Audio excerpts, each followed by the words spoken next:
nuestra, la iglesia pentecostal, la iglesia del fuego, es una iglesia que se caracteriza mucho por la efervescencia y no por el contenido. Tenemos una gran cantidad de creyentes sin fundamento, creyentes simples, que están más pendientes a la oración y a la administración final, y que se le entregue un depósito de algo que a lo que es el mensaje que Dios ha enviado. Tenemos gente que le presta más atención al nombre del predicador que viene que al mensaje que Dios envió.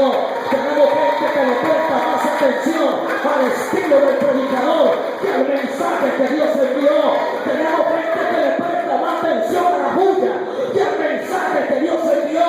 De hecho, cada religión tiene su característica, y la característica de este grupo es que hace mucha bulla.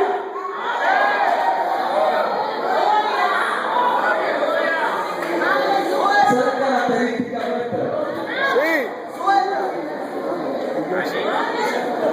El avivamiento no lo trae la bulla. Así es. El avivamiento no lo trae una canción. El avivamiento no lo trae que yo diga hay avivamiento. El avivamiento lo trae un sometimiento a la palabra de Dios. Perdóneme si no lo menciono, pero no hay avivamiento sin sometimiento a la palabra de Dios.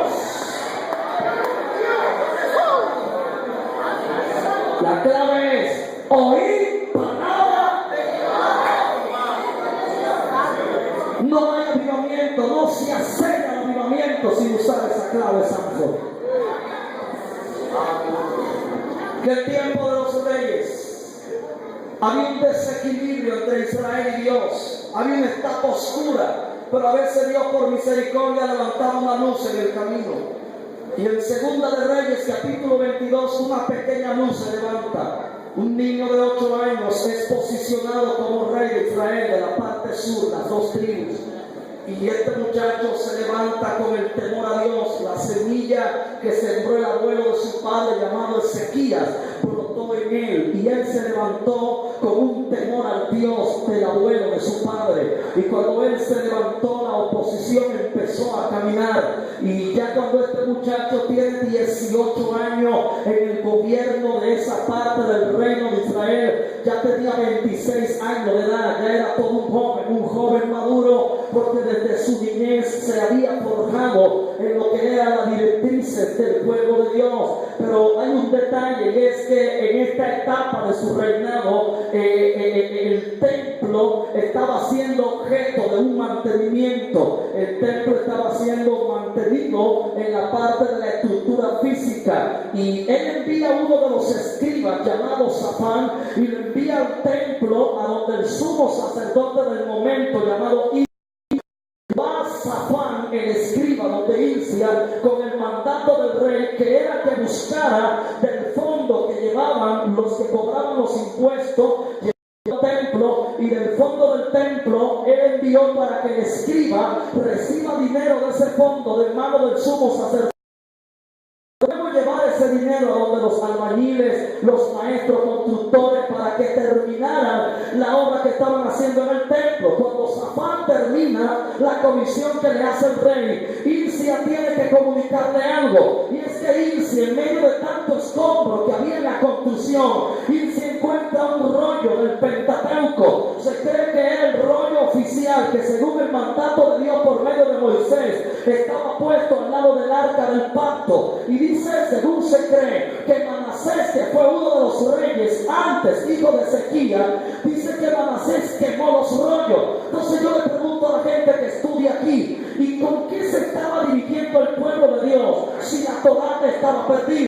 ¿Qué se estaba guiando? ¿Con qué liderazgo estaba conduciendo el pueblo si los rollos estaban perdidos? Permítame responderle. El pueblo estaba siendo guiado por mandatos humanos. Las directrices humanas habían tomado el control, y nunca las directrices humanas podrán usurpar las directrices de nuestro Dios.